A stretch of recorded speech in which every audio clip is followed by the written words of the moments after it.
Hello guys मु गाली राति गोटे वीडियो कॉन्फ्रेंस देखुली तार जड़े नामी दामी व्यक्ति कहूला धीरेन्द्र शास्त्री कृष्णा जी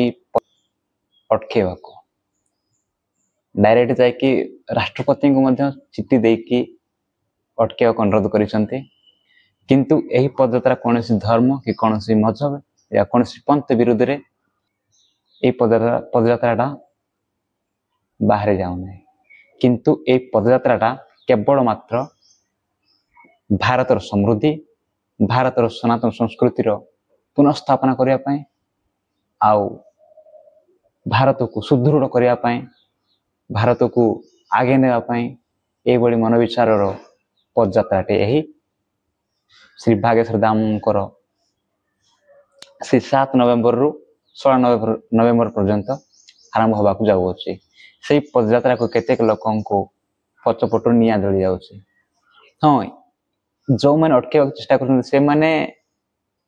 सत्य जुगर से राक्षस जातिर या राक्षस कुल लोक मैंने मो भाई एक कली जुगर अच्छा मनुष्य रूप किंतु देखा जाऊ केते दूर को से अटके पारुछंती से सत्य जुगर से श्री रामचंद्र को अटके पारि ना तो यही जुगर सत्य अटके पारे ना मो भाई ना केबे भी नहीं कदा भी हब नहीं। श्री धीरेन्द्र शास्त्री कृष्ण जी पदयात्रा सफल होकर रहिबो।